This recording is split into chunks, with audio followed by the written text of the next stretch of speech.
Shalom, shalom, bien-aimés, que le Seigneur vous bénisse au nom de Jésus. Bienvenue dans le pain quotidien. Nous sommes aujourd'hui le lundi 11 août et pour rappel, le thème de ce mois d'août, c'est la joie du Seigneur. Et en ce début de semaine, nous ouvrons un nouveau sous-thème qui est Revivre Éden.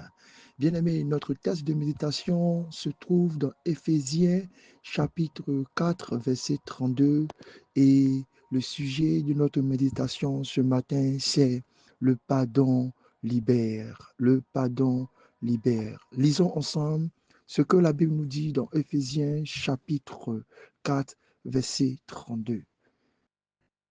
Soyez bons les uns envers les autres, compatissants, vous pardonnant réciproquement, comme Dieu vous a pardonné en Christ. Soyez bons les uns envers les autres, compatissants, vous pardonnant réciproquement, comme Dieu vous a pardonné en Jésus-Christ. Seigneur, que ta parole, ô Dieu de gloire, nous redonne toute la grande semence pour cette semaine et que ce que nous méditons, nous puissions l'expérimenter, nous puissions le vivre au nom de Jésus. Amen. Bien-aimés, Éden, c'est ce jardin de délices, ce jardin de paix, ce jardin de joie parfaite, de joie parfaite.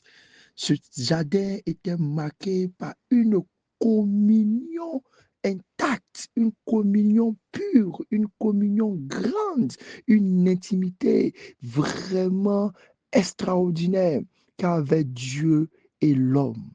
Là, en Éden, il n'y avait pas d'offense. Là, en Éden, il n'y avait aucun ressentiment dans le cœur. Là, en Éden, il y avait l'expression de l'amour. Mais quand le péché est entré avec lui, il y a eu séparation, il y a eu honte, il y a eu douleur, il y a eu amertume. Donc, en cette semaine, quand nous parlons de revivre Éden, nous parlons de l'Éden avant la chute de l'homme, où l'homme avait ses désirs qui s'exprimaient à Dieu, où Dieu faisait la joie complète de l'homme. Tout ce qu'il pensait, tout ce qu'il désirait, tout ce qui lui manquait, lui était accordé. Il y avait un environnement propice pour le développement. Il y avait une paix, il y avait un amour en cet Éden-là. Et lorsque Paul, qui est dit auteur de cette portion d'écriture de Éphésiens que nous avons lue, écrit à l'Église, il les exhorte à être dans un pardon qui permet de recréer cet environnement-là. Paul voit l'Église comme la récréation, le renouvellement du jardin d'Éden. Une Église où l'amour de Dieu, la communion des saints, une Église où une Église où nous sommes tout le temps en train d'expérimenter, de vivre une relation entre frères et sœurs, une maison, une famille, un endroit, un travail, une relation où nous sommes tout le temps en train de vivre dans la communion parfaite. Un endroit où il n'y a pas d'offense qui vient troubler, un endroit où il n'y a aucun ressentiment qui vient polluer le cœur, un endroit où on donne et on pardonne, où on donne l'amour, on donne la joie, on donne la communion et on pardonne les fautes, on pardonne les erreurs, on pardonne les offenses, on pardonne les transgressions de nos bien-aimés. Voici le Éden que nous devons revivre si nous voulons ce mois d'août connaître ce que nous appelons la joie de l'Éternel. Bien-aimé, le pardon n'est pas une simple émotion passagère. C'est une décision spirituelle qui vous ouvre la porte à la joie du Seigneur.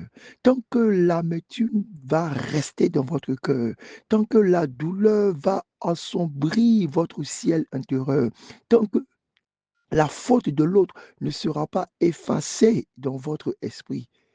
Vous serez empêché de vivre Éden. Mais quand nous libérons notre cœur, quand nous nous plaçons dans la dynamique de Éden, là où il y a amour, là où il y a paix, nous sommes capables de vivre dans la joie. Bien-aimé, revivre Éden, c'est réapprendre à marcher dans la bonté, dans la compassion et dans l'amour. C'est choisir la restauration plutôt que la rancune.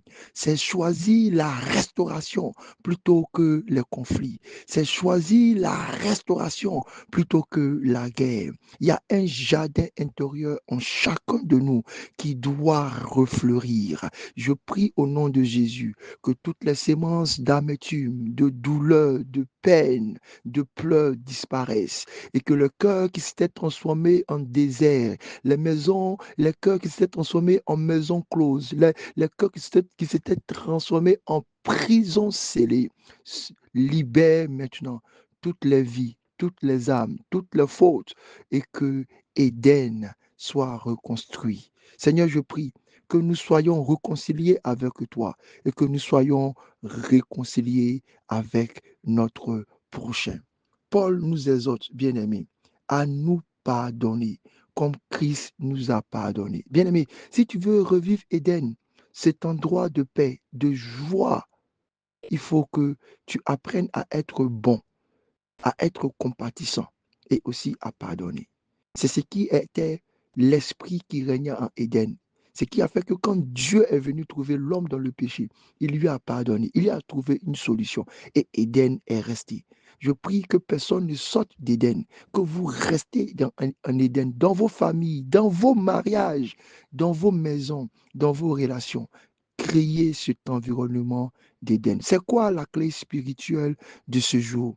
C'est pardonner, pardonner, pardonner son frère, sa soeur, son ami, pardonner et se pardonner. C'est vrai que pardonner peut peut-être ne pas changer la situation qui est passée, mais ce qu'elle fait, elle ouvre une voie vers l'avenir. Quand vous ne pardonnez pas, vous fermez les chemins d'autres opportunités de l'avenir. Vous fermez les portes, vous arrêtez la progression du jour, vous bloquez le circuit de la restauration.